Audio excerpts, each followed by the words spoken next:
Digital Delights from 1988.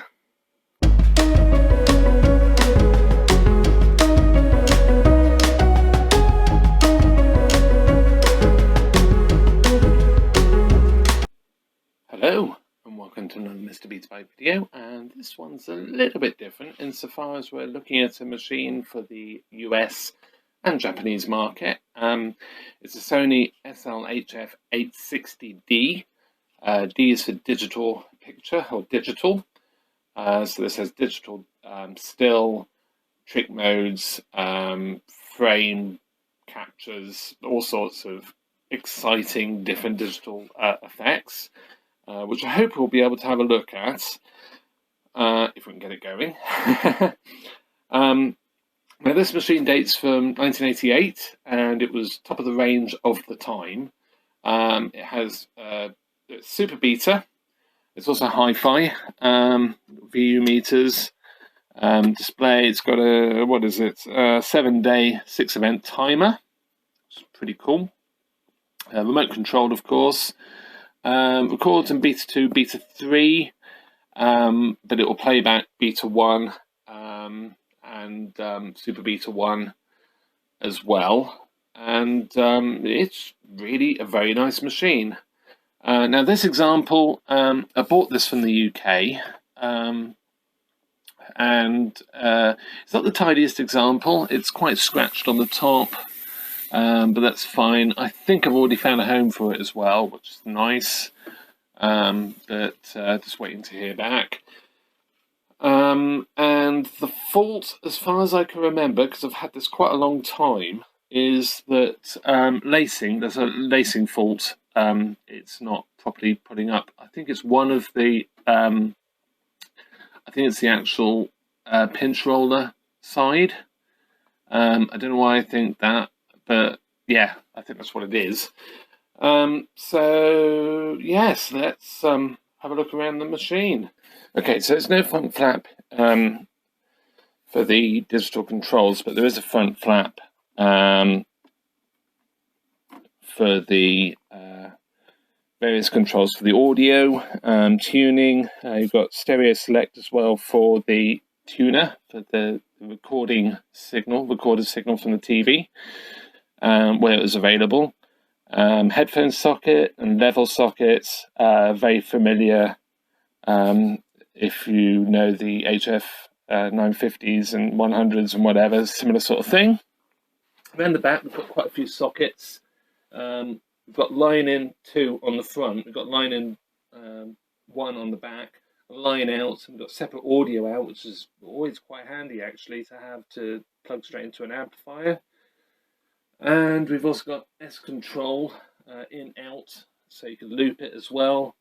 And it looks like it's got a switch mode power supply as well. I'll be surprised if it didn't. And of course, it's 110 volts US voltage. So yeah, with that, let's crack on. So obviously this is a US unit, and being a US unit, it's 110 volts. So you can't plug it in the UK without using some sort of transformer. And the ones I have been getting are a UK built Toshiba, I guess that's how you say it, adapter, and they're relatively cheap. They're about just under £30 in the UK, and it's an auto transformer, so there's no isolation, but yeah, that's it. Rated up to 50 watts, input 220 to 240 volts, output 210 to 220 volts. Maybe a little bit on the high side for this machine, but it should be fine. I've never actually had a problem with these and US kit in the UK, but yeah, these are rather nice. And like I say, they're available on Amazon, so yeah, if you've got US kits, these are a lot more, you can see there the details, they're a lot more trustworthy and reliable than the sort of cheap Chinese ones. I've heard really bad stories about sort of all sorts of issues with them. going bang, not working properly, and just generally not being great. So yeah, and this is properly earthed as well, and it hasn't got one of those shrouded earth pins. That always tickles me on some of the Chinese stuff, they shroud the earth pin. But yeah, so we'll be able to try it, but the first thing I'm going to do before we do that is actually take the top off, because I just want to see what's going on with that lacing mechanism, and whether we need to do something before we even power it on. So yeah, let's do that next. Okay, so a couple of surprises, just lifting off the top cover. 711B3, separate front-loading system motor. All seems good. Anti-static drain there. All looks it's fairly worn, but it's not terrible. So that upper drum will need to be resurfaced. The lower actually looks fine. It's just that upper drum. But no switch remote power supply. I sort of was guessing, and you can see it was a complete guess. So that'll be interesting to see what that's like. It's interesting there's no ventilation, but I guess there would be enough. It just doesn't seem to be an awful lot, given that there's a huge heatsink there. But yeah, it's a tidy enough machine. Looks really quite good. Looks like you have to take the front panel off to get underneath or to this board, because it sort of tucks just under there.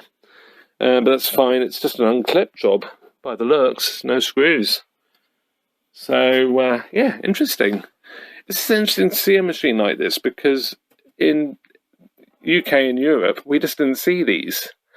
So yeah, sort of like the next generation of Betamax from Sony. So yeah, I suppose we ought to power it on and see what happens. Okay, so let's plug this in first of all. I think it recommends you do that. So get it the right way round, because it is polarised. Yeah, it does say to plug the appliance in first and then plug it into the wall socket for whatever reason. So fingers crossed. Ah, lovely. So far so good. That was a bit creaky. Oh gosh. Okay.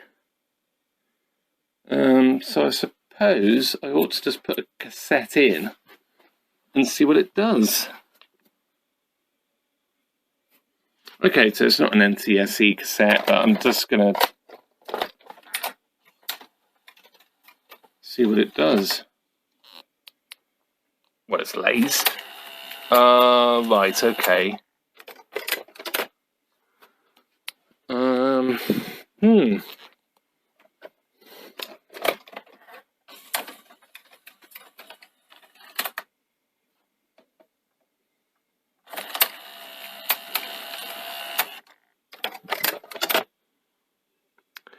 So that feels like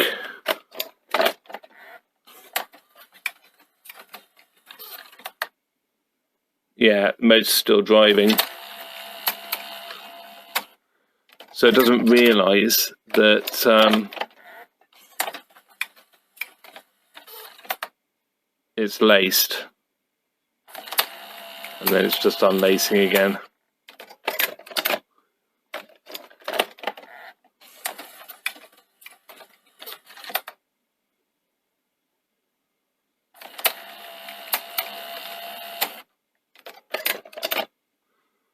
Yeah, I'm just a little bit concerned that it's knocking a bit as well.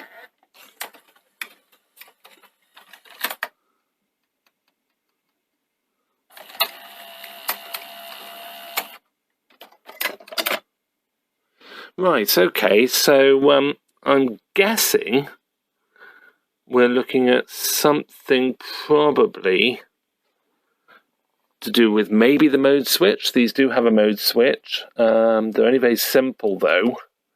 I don't have a manual for this, which makes life a bit more interesting. I mean, the alignment hole, it's tiny, it's like 1/2 ounce. Would that be enough? It might be worth just trying to time it, maybe. But I can't see that's going to make any difference, to be honest. Yeah, I'm tempted not to think it's timing, because that wouldn't cause that problem. It's slightly back. If it was advanced, maybe, but it's sort of retarded then from the make it sound like a car timing.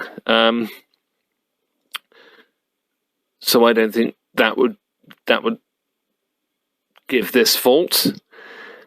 As you can imagine, or as you probably guessed, I have worked on very few B3 decks, so I'm learning, and there's probably loads of people especially in the US, going, "Oh, you're doing it totally wrong. I know exactly what's wrong with that."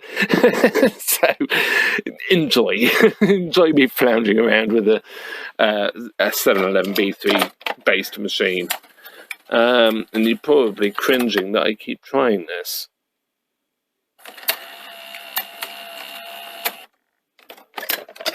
But sometimes when you just keep running stuff, you get a bit of a feel as to what's going on.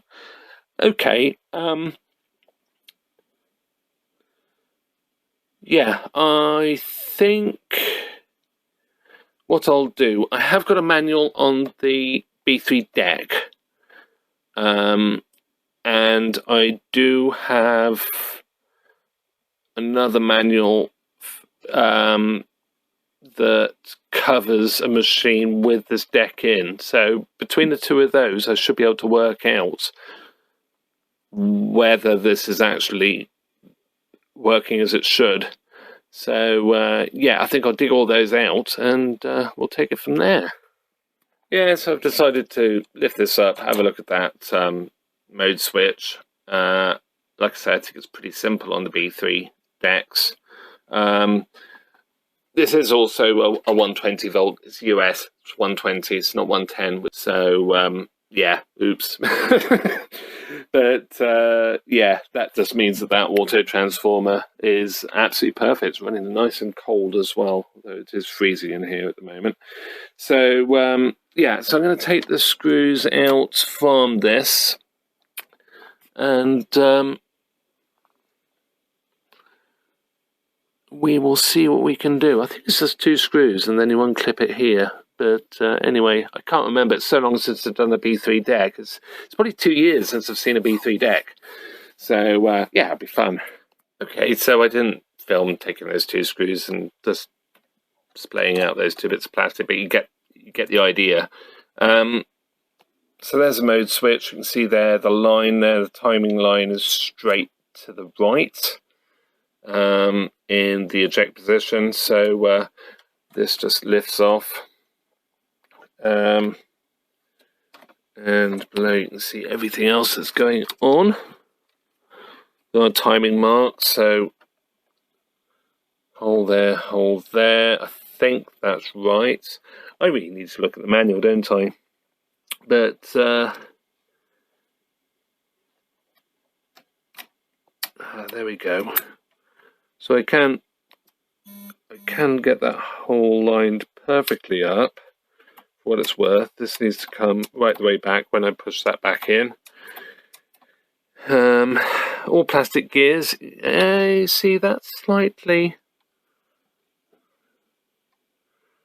out on the timing. Yeah, it suggests it's slightly out of time. So hold there, and then hold there, but it's not in the right place. It needs to come back a bit to be in the right place. I wonder if it is timing.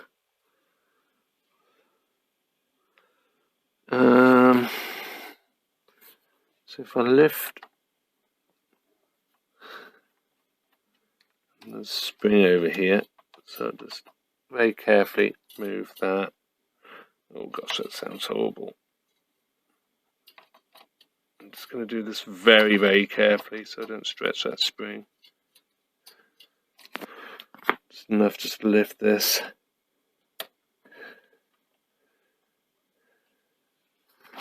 So that's in the right place. Can I lift that enough just to pull this back? No.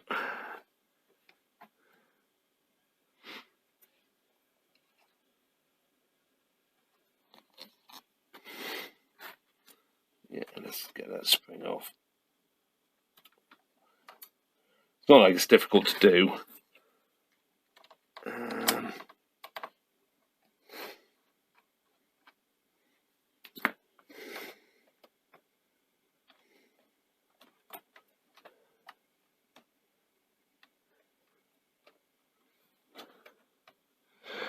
I mean, I can't see this really matters. Because, yeah, it's just a gear against a gear, but let's get it right. So I know it is right. Yeah, so I'm going to stop recording just while I jostle this. Be right back. Okay, so it was a tooth out. The hole is now perfectly aligned, as is that one. Yeah, perfectly aligned. Just had to slacken off this screw, which is a little bit tricky to get to, but just slackening that off, that one and that one, and just lifting this up, I could get that one tooth past, no problem at all. It didn't grate, you know. I because these are plastic, I just worry about sort of causing any damage.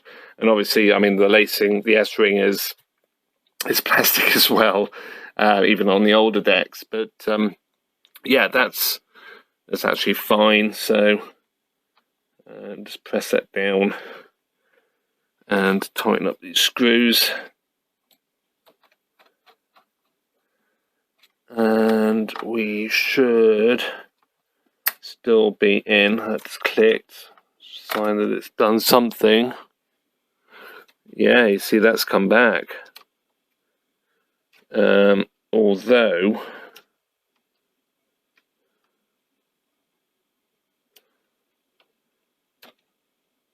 no, that's fine. See, hole there, because there is a bit of slack, there's a bit of play in it, but that does seem about right. It looks like there's that hole isn't right, but it is. Yeah, you can see that's right. Okay, so this screw is a little bit tricky in this position, but with I hate doing this. It just feels so bodgy, and I'm sure it is. But I can just get in there. I haven't damaged that spring, which is great.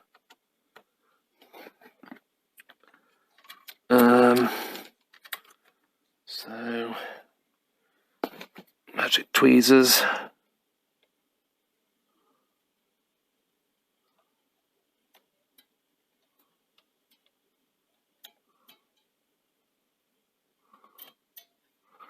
There we go. No damage to the spring. I'm happy with that. I feel like it was just a tooth out. I don't think that's causing a problem. And we do have this interesting mode switch. Now, I did attempt to take one of these apart before.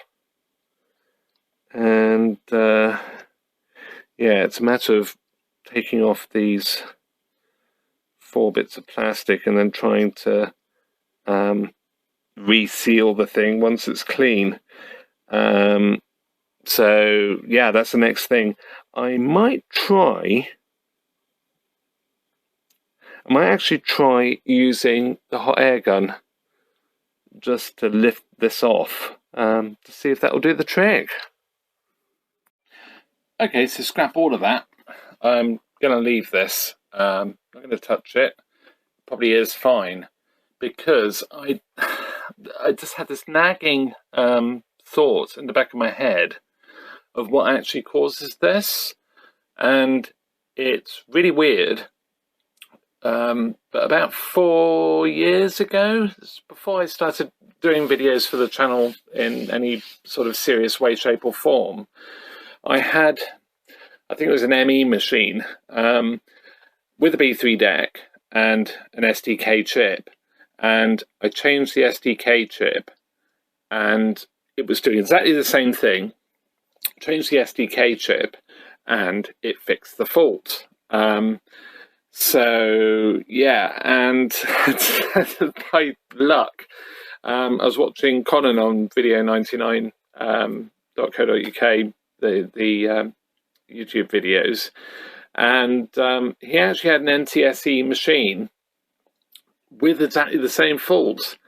And I thought, when I watched it, it was just like, oh yeah, I totally forgot that is an issue. And it doesn't really make sense that it would cause this issue, but it does. So what I'm going to do, and to be fair, you know, I mean, these SDK chips are troublesome. I have ordered one. There's one on the way. I've actually bought it from Nico, the eBay seller. I've had a few things from them, and they've been pretty good. I think a lot of it is new old stock, but we'll see. I mean, Colin bought a Chinese copy, and that did the trick for him. I'd rather not. I'd rather try and get new old stock if I can find it. But in the meantime, I have found this SDK 5478 data sheet. It's very basic. It just tells you the voltages out, because I don't have the service manual. It's in Polish, but it's fairly easy to see what's going on here, and I'll put a translation up just for the sake of clarity. So U1 is 5.5 volts, U5 is 9 volts, and then we've got U8 here, which is 12 volts. There's also a 30 volts rail. I think that's 30 volts in, but I could be wrong. I'll have to look at the translation. But yeah, so I think I'll do that. I'm going to put this back together. I think we are actually fairly good to go actually on this. But yeah, I'll put it back together, and then we'll get this power supply out and just see what voltages we have. I'm not going to show me putting this back together, but no doubt I'll probably get it wrong, and we'll have to have a look. I mean, it's fairly simple, because that's barely moved, so that just goes in there. I thought there was a timing mark, but there isn't. It's actually the mark that I was showing earlier is actually on this.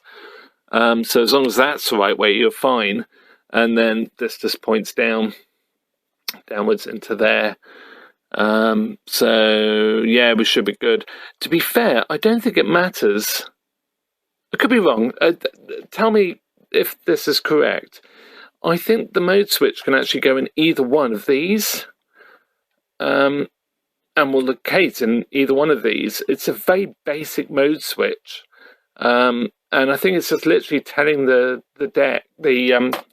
logic when this is laced up. That's all it does. It's sort of replacing the little leaf switch that the later B2s had, and is more reliable. But like I say, I mean, with that fact as well, why strip that apart and risk breaking it when probably it's absolutely fine? So yeah, let's crack on. It's all back together. It's a reverse of taking it apart, with the slight exception that if this doesn't sit properly, i.e. rocking it, or you can rock it, it probably means the gear hasn't properly latched or laced with the corresponding gear on the actual deck itself. So just giving this a little bit of a wiggle, sort of back and forth, just to sort of move the gear just a little bit, and it will eventually just drop down. You don't force this, don't press hard to try and get this to seat. It won't work like that, and you'll end up possibly breaking something. Just sort of rock this heated screw back and forth, and it will drop. So let's get this apart. No idea what I'm doing, but it looks, it's a Sony. So let's see if it's as well designed as Sonys we're more used to seeing in Europe. Obviously it's a later deck, so anything's possible. Yeah, so it does come off. So we've got arrows. So we've got arrow there. Do I actually need to take this? Yeah, I'm probably better off taking this out. Actually, that is completely separate. It's interesting, there would have been a screw there. They've obviously deleted that screw.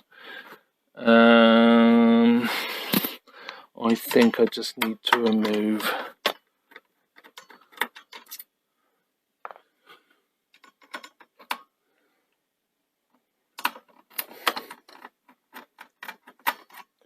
those two.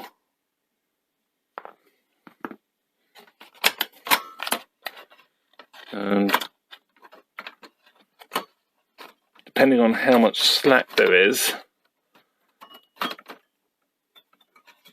I should be able to just lift that up.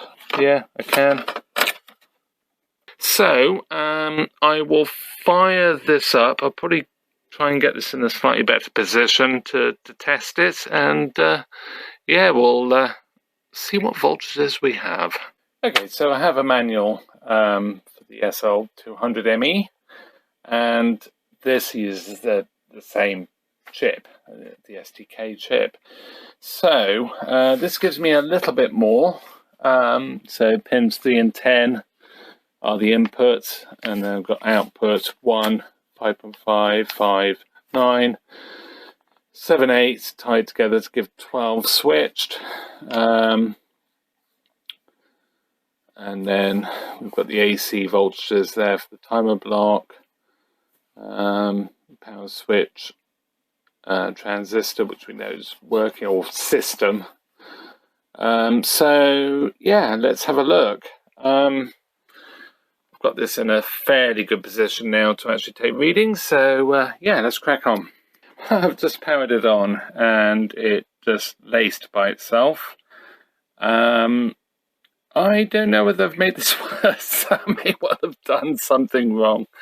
But yeah, let's have a look at this power supply first, and then we'll address what's going on here. I still think this SDK is bad.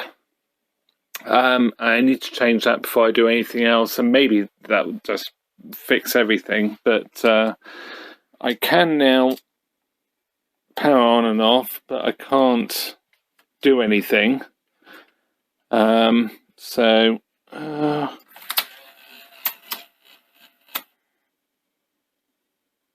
okay. Well, let's try.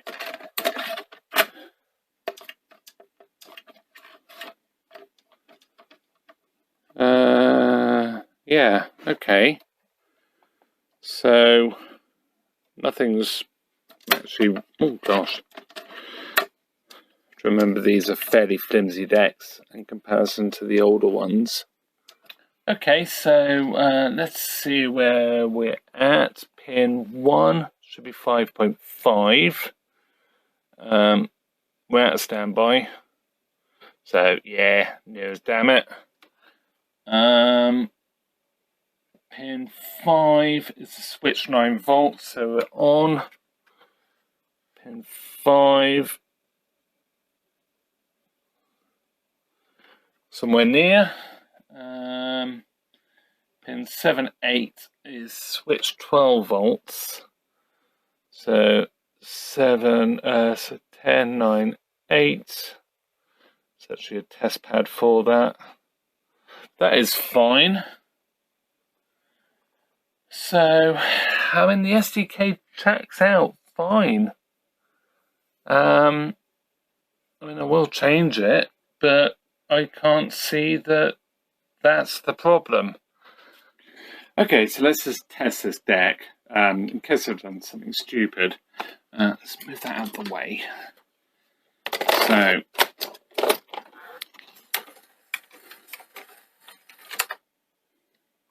yeah, so it's doing the same thing.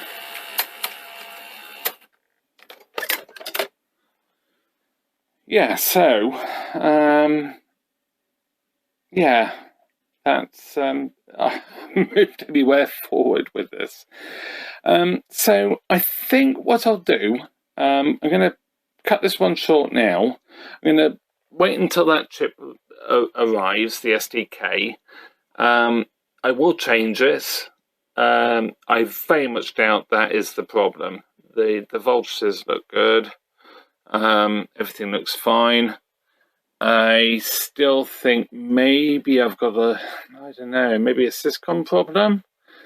I think the deck is okay, but I'm a little bit concerned about the sort of crunchiness of the way it loads, the way it laces. But that could be as a result of, yeah, see, those are just the guides going down. Okay, so I'm happy the deck's okay. But there is something not right with the logic. I don't think that mode switch is the problem yet. Maybe I may well change that point of view, but we'll see. So I'll leave it here. This is part 1. Hopefully we'll sort this out in part 2. And yeah, really looking forward to playing with this machine as well. Hopefully I'll find a remote as well. Yeah, we'll see what we can do. It'd be really nice to have the remote with this machine. So yeah, so thank you very much for watching. Hope you enjoyed this one. It's a bit of a weird one. And like and subscribe as well, and watch some of the other videos. I mean, it's a real journey with these machines, so join me in that. And with that, see you in another video. Bye for now.